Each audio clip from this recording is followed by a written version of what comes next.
प्यारे विद्यार्थियों, आप सभी का स्वागत है एमएस एजुकेट चैनल पर।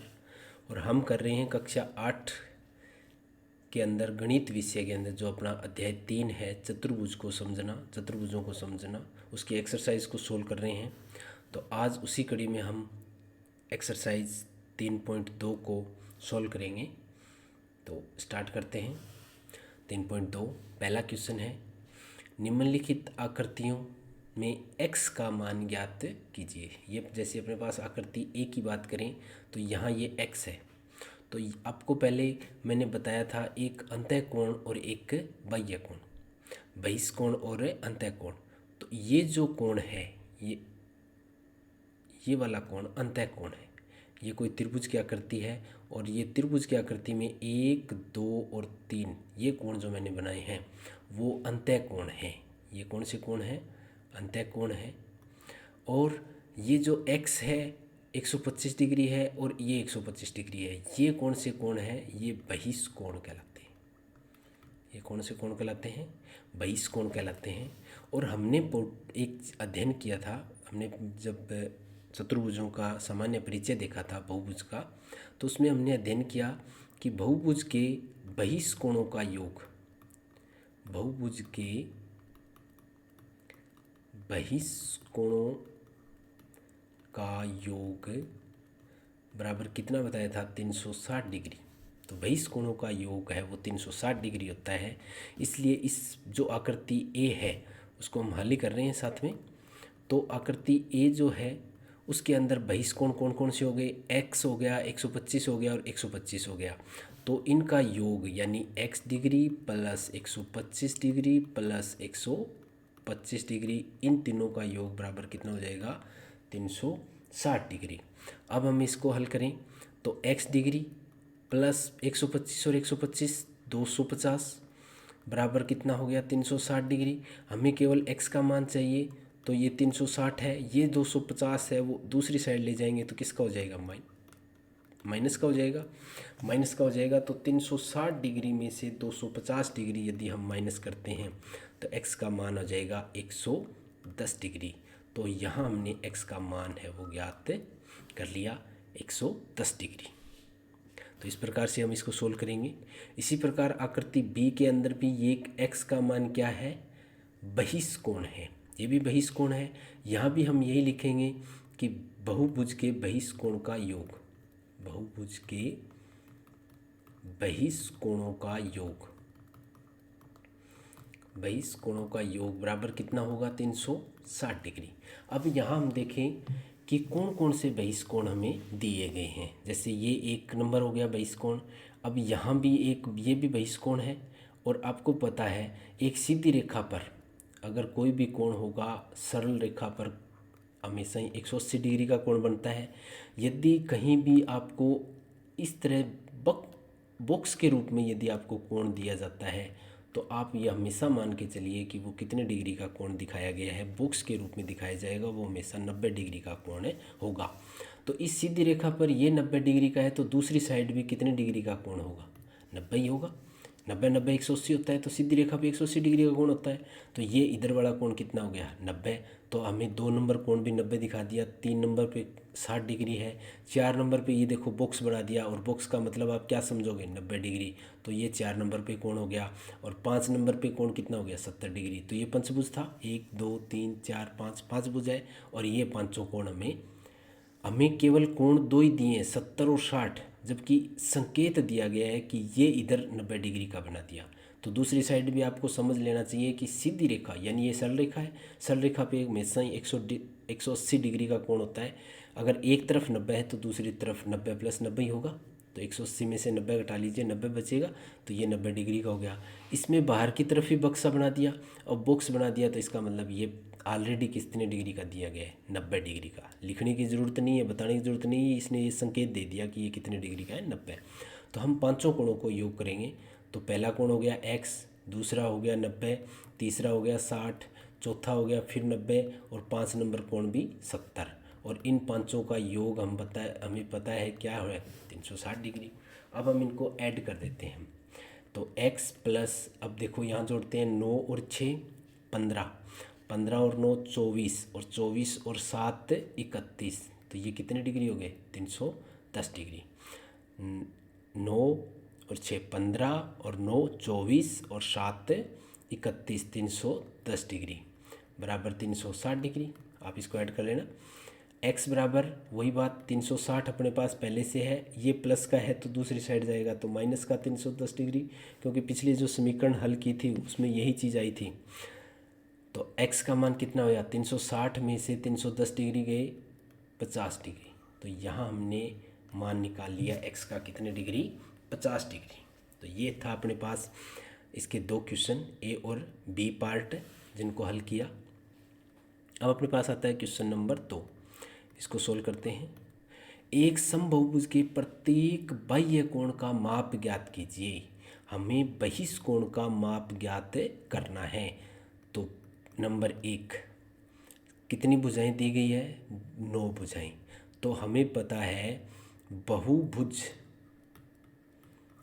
समबाहुभुज ले सकते हैं यहाँ, क्योंकि बात समबाहुभुज की बात कर रहे हैं, तो समबाहुभुज के बहिष्कोणों का योग हमें पता है कितना होता है? बहिष्कोणों का योग बराबर कितना? 360 डिग्री। ये हमने अध्ययन किया है। बहिष्कोणों का योग 360 डिग्री होता है। और समबाहुभुज है तो सभी भुजाएं क्या है? समान है। और समान है तो सभी कोण भी क्या होंगे? समान होंगे। अब हमें समबाहुभुज में भुजाएं कितनी हैं? समबाहुभुज की भुजाएं, अब बताओ भुजाएं पहले में कितनी दी गई है हमें? भुजाएं हमें दी गई है 9। अब सभी के सभी 9 कोण समान है, क्योंकि समबाहुभुज है। समबाहुभुज है तो भुजा समान, भुजा समान तो कोण समान। अब कोण समान तो हम 360 में यदि 9 का भाग लगा देंगे तो एक बहिष्कोण का मान आ जाएगा। तो समबाहुभुज के एक बहिष्कोण का मान, समबाहुभुज के एक बहिष्कोण का माप, वो तो सभी एक समान होंगे, तो 360 में हम क्या कर देंगे? 9 का भाग लगा देंगे, तो बराबर 9 एकम 9, 9 चौके 36, यानी ये आ जाएगा 40 डिग्री। ये कितना आ जाएगा? 40 डिग्री। तो ये हो गया पहला, इसमें प्रत्येक बहिष्कोण का मान आ जाएगा 40 डिग्री। इसी प्रकार दूसरी को भी, जिसकी समबाहुभुज की भुजाएं कितनी दी है? 15 दी है, तो वही लिखेंगे। समबाहुभुज के बहिष्कोणों का योग हमें पता है कितना है? 360 डिग्री होता है, ये हमें ध्यान रखना है। फिर समबाहुभुज की भुजाएं या भुजाओं की संख्या भी लिख सकते हैं आप, और समबाहुभुज की भुजा भी लिख सकते हैं। संख्या बराबर कितनी है? अब दूसरे में हमें दी है 15 भुजाएं दी है। अब बहिष्कोण का माप, बहिष्कोण यानी प्रत्येक बहिष्कोण का माप, प्रत्येक बहिष्कोण का माप हमें ज्ञात करना हो तो 360 में हम क्या करेंगे? 15 का भाग लगा देंगे, तो 15 दूनी 30 और 15 चौके 60। 15 दूनी 30, जब हम इसमें भाग लगाएंगे तो 6 60, 15 चौके 60, और अपने पास मान क्या आ जाएगा? 24 डिग्री। तो बहिष्कोण का माप है वो 24 डिग्री आ जाएगा। तो ये था क्वेश्चन नंबर 2। अब नेक्स्ट अपने चलते हैं 3 नंबर क्वेश्चन। एक समबाहुभुज में कितनी भुजाएं होगी? यानी यहाँ हमें भुजा पूछा है, कितनी भुजाएं होगी यदि एक बाह्य कोण का माप 24 डिग्री है। यहाँ भी हम समबाहुभुज लिया है, और समबाहुभुज में भुजाएं की संख्या समान है, और भुजा समान है तो कोण का मान भी क्या होगा? समान। तो हम इसको किस प्रकार से हल करेंगे? वही बात, समबाहुभुज के बहिष्कोणों का योग, समबाहुभुज हो विषमबाहुभुज हो, बहिष्कोण सभी के समबाहुभुज के बहिष्कोणों का योग बराबर कितना होता है? 360 डिग्री। एक कोण का माप,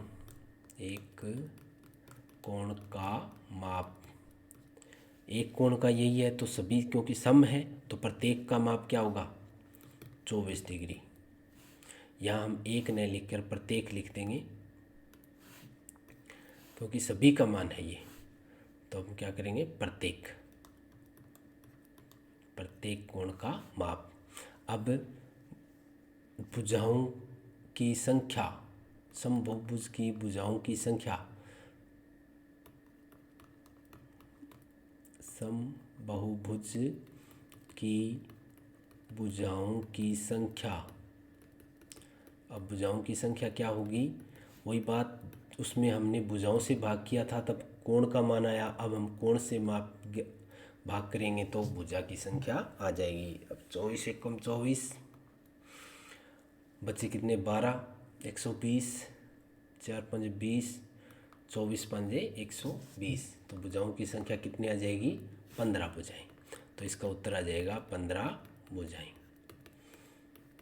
ये आंसर आ जाएगा। यानी भुजा दिए हो तो कोण में बहिष कोण के योग में भुजा का मान देंगे तो कोण का मान आ जाएगा, और यदि कोण का भाग देंगे तो भुजाओं का मान आ जाएगा। तो इस प्रकार से हम क्वेश्चन नंबर 3 को हल करेंगे। अब हम दिया है क्वेश्चन नंबर 4, एक समबहुभुज में भुजाओं की संख्या ज्ञात कीजिए। इसमें भी भुजाओं की संख्या ज्ञात करनी है यदि प्रत्येक अंतः कोण, यहाँ हमें किसका मान दिया गया है, 165 डिग्री हो। हमें दिया क्या इसमें, प्रत्येक अंतः कोण, समबहुभुज का प्रत्येक अंतः कोण बराबर कितना दिया है, 165 डिग्री। चूँकि हमने ये पढ़ा है कि अंतः कोण का माप अलग अलग बहुभुज में अलग अलग होता है, जैसे त्रिभुज में अंतः कोणों का योग 180, चतुर्भुज में अंतः कोणों का योग 360, पंचभुज में अंतः कोणों का योग 540। तो इस प्रकार अंतः कोणों का योग अलग अलग होता है, तो इसलिए हम बहुभुज का मान नहीं बता सकते। कब बता सकते हैं, जब फिक्स हो अपने पास, चाहे वो त्रिभुज हो, चतुर्भुज हो, पंचभुज हो, बहिष कोण का मान फिक्स होता है। लेकिन यहाँ मैं अंतः कोण दे दिया, तो इसका मतलब क्या ये सवाल सोल्व नहीं होगा, बिल्कुल होगा। कैसे होगा, जैसे मान लीजिए आपके पास ये त्रिभुज हो, ये त्रिभुज के ये अंतः कोण है। अब हम इनकी भुजाओं को आगे की तरफ बढ़ा दें, एक एक भुजाओं को बढ़ाते जाएं, तो ये जो बाहर की तरफ मान है ये क्या है, बहिष कोण है। अब हमें पता है कि एक सीधी रेखा ही होता है, ये सरल रेखा होता है, तो इसमें एक अंतः कोण और एक बहिष कोण का योग, दोनों का योग एक सरल रेखा पर कितने डिग्री होता है, 180 डिग्री। तो एक कोण अंतः कोण हमें 165 डिग्री दिया है, तो बहिष कोण का मान हम ज्ञात कर लेंगे। 180 में से 165 घटा देंगे तो बहिष कोण का मान आ जाएगा। तो हम यहाँ से हम अंतः कोण से बहिष कोण का मान ज्ञात कर लेंगे। तो अतः बहिष कोण का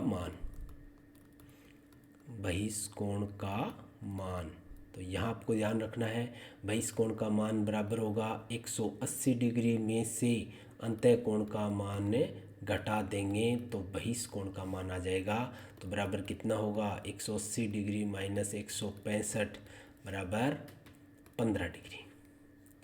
तो ये किसका मान आ गया, बहिष कोण का मान। अब वही हमारे पास बहिष कोण आ गया, तो हम जैसे 3 नंबर क्वेश्चन किया था उसी प्रकार से हल कर लेंगे। क्या लिखेंगे, समबहुभुज के बहिष कोणों का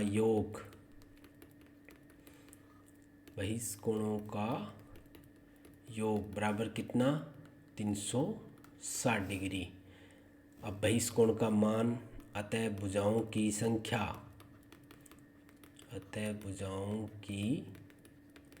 संख्या बराबर 360 बटे में बहिष कोण का मान, और बहिष कोण का मान हमने निकाल लिया 15 डिग्री।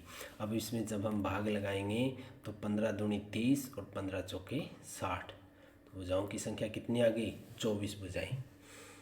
तो 24 भुजाएं, ये हमारे पास है, इसका आंसर आ गया।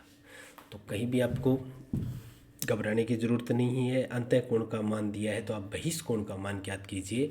डायरेक्ट आप अंतः कोण का भाग इस बहिष कोण के योग में नहीं लगाना है, क्योंकि बहिष कोण के योग में केवल आपको बहिष कोण का ही भाग लगाना है। तो आप बहिष कोण ज्ञात कर सकते हैं। बहिष कोण क्या होगा, 180 डिग्री माइनस है अंतः कोण। और यदि आपको बहिष कोण दे रखा है, अंतः कोण पूछा है, तो क्या हो जाएगा, 180 माइनस है बहिष कोण अंतः कोण। ठीक है, तो ये आपको मैंने सामान्य परिचय के अंदर ये चीज़ें बताई है। आप उस वीडियो को दोबारा से भी देख सकते हैं। अब नेक्स्ट क्वेश्चन करते हैं, 5 नंबर क्वेश्चन। क्या ऐसा समभुज संभव है जिसके प्रत्येक बहिष्कोण का माप 22 डिग्री हो? अब हम देखें हल 1, बहिष्कोण का माप 22 डिग्री हो, तो हमें पता है बहिष्कोण का मान, बहिष्कोणों का योग, बहिष्कोणों का योग बराबर कितना होता है? 360 डिग्री। अब यदि एक बहिष्कोण का माप 22 डिग्री है तो इसमें पूरा भाग जाना चाहिए। तो बहिष्कोण का माप बराबर 22 डिग्री। तो भुजाओं की संख्या बताओ क्या आएगी? भुजाओं की संख्या बराबर वही 360 में जब 22 का भाग लगाएंगे तो जब हम इसमें भाग करते हैं तो ये पूरा भाग नहीं जाता। अतः हम क्या कह देंगे, हमें यहाँ भुजाओं की संख्या निकालने की ज़रूरत ही नहीं है। हम क्या करेंगे, हम डायरेक्ट कह सकते हैं कि ऐसा बहुभुज संभव नहीं है, ऐसा बहुभुज संभव नहीं है। क्यों नहीं है? क्योंकि 360 22 डिग्री से भाज्य नहीं है। अगर ये पूरा भाग जाता तो भुजाओं की संख्या आ सकती थी, लेकिन पूरा भाग नहीं जाता, इसका मतलब भुजाओं की संख्या पॉइंटों में तो आ ही नहीं सकती। भी 2 भुजा और 1 आधी भुजा, 2.5 भुजा तो ही नहीं सकती, क्योंकि वो बंद वक्र नहीं बनेगा। इसका मतलब ये हो गया कि इस 22 डिग्री कोण की बहुभुज का माप है वो संभव नहीं है। बी क्या दिया है? क्या यह किसी समबहुभुज का अंतःकोण हो सकता है क्या? अब हम बात करें, यदि ये क्या हो, अंतःकोण बराबर 22 डिग्री, तब बहिष्कोण क्या होगा? तब बहिष्कोण बराबर 180 माइनस 22 बराबर 158 डिग्री। ये कितना हो गया? 158 डिग्री। अब ये 158 डिग्री का मान भी 360 में भाग नहीं होता, अतः हम कहेंगे ऐसा बहुभुज भी संभव नहीं है, ऐसा बहुभुज भी संभव नहीं है, क्योंकि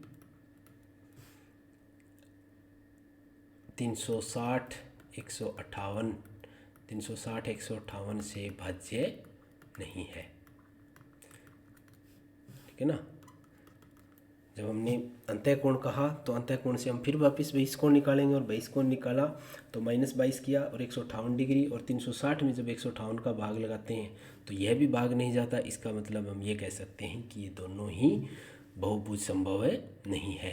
अब 6 नंबर क्वेश्चन करते हैं। 6 नंबर में दिया है पहले में, किसी समबहुभुज में कम से कम कितने अंश का अंतःकोण संभव है? तो देखो, समबहुभुज में कम से कम कितना अंतःकोण संभव है, तो कितना अंतःकोण संभव है इसका जवाब देना है। हमने पढ़ा है कि बहुभुज में न्यूनतम कितनी भुजाएं होती है? न्यूनतम भुजाओं की संख्या बराबर कितनी हो गई? 3। यही पढ़ा था भी 3 व 3 से अधिक भुजाओं से घिरी बंद आकृति को क्या कहते हैं? बहुभुज कहते हैं। तो न्यूनतम भुजाएं हो गई 3। अब 3 भुजाओं वाली आकृति क्या कहलाएगी? 3 भुजाओं के बहुभुज को क्या कहेंगे? बराबर, और वो भी समबहुभुज को। तो समबहुभुज को क्या कहेंगे? समबाहु त्रिभुज कहेंगे। और समबाहु त्रिभुज के अंतःकोण का मान क्या होता है? अतः समबाहु त्रिभुज के अंतःकोण का मान जो होगा वही कितने अंश का होगा, यानी कम से कम अंश पूछा है ना, तो वही होगा क्योंकि भुजाओं की संख्या 3 होगी और 3 में इसने समबाहुभुज का नाम लिया है तो उसका नाम हमने ज्ञात कर लिया कि समबाहु त्रिभुज होता है। और समबाहु त्रिभुज के अंतःकोण का मान हमेशा ही 60 डिग्री होता है, 60 डिग्री होता है। तो इसका अंतःकोण का संभावना भी कितनी होगी, 60 डिग्री। तो पहले का उत्तर आ गया, समबाहुभुज में कम से कम कितने अंश का कोण संभव है। तो हम ये कह सकते हैं, अतः समबाहुभुज में कम से कम 60 डिग्री अंतःकोण संभव है, अंतःकोण संभव है। ये आ गया आंसर। अब बी को देखते हैं, किसी समबाहुभुज में अधिक से अधिक कितने अंश का बहिष्कोण संभव है, यानी कम से कम ये मान आया है 60 डिग्री, तो अधिक से अधिक बहिष्कोण का मान कितना हो सकता है। तो अगर अंतःकोण का मान कम होगा तो उसके एवज में तो बहिष्कोण का मान ज़्यादा होगा ना। जैसे मान लीजिए ये मेरे पास 2 है, ये इधर अंतःकोण है, मैं 2 आकृति बनाता हूँ आपके पास में, इधर अंतःकोण है और दूसरी साइड बहिष्कोण है। मान लीजिए इसके अंतःकोण का मान 30 है तो बहिष्कोण का मान कितना आएगा, ये 150 आएगा। और इधर बहिष्कोण अंतःकोण का मान 50 है तो इसका मान 130 आएगा। यानी इसका मान छोटा होगा तभी तो बहिष्कोण का मान बड़ा होगा, और बड़ा होगा अंतःकोण का मान तो बहिष्कोण का मान क्या होता जाएगा, छोटा होता जाएगा, कम होता जाएगा। इसका मतलब अगर कम से कम मान 60 डिग्री है तो हम कहेंगे बहुभुज वो भी कौन सा, सम, तो वही होगा जिसका मान कम से कम होगा उसी का बहिष्कोण होगा। तो समबाहुभुज में अधिक से अधिक अंश का बहिष्कोण बराबर 180 माइनस 60, यानी 180 में से घटा लें अंतःकोण को मान, ये हमने अंतःकोण अभी निकाला है, तो बराबर 120 डिग्री होगा। कितना संभव होगा, 120 डिग्री। तो ये था अपने पास क्वेश्चन नंबर 6। तो ये थी अपने पास एक्सरसाइज 3.2। धन्यवाद। एक बार पुनः निवेदन है कि आप हमारे YouTube चैनल MS एजुकेट को सब्सक्राइब करें, शेयर करें, और साथ ही साथ हमारे ऐप MS एजुकेट को प्ले स्टोर से इंस्टॉल करें, जहाँ पर आपको सभी वीडियोस, टेस्ट सीरीज़, नोट्स सभी एक ही प्लेटफॉर्म पे उपलब्ध है।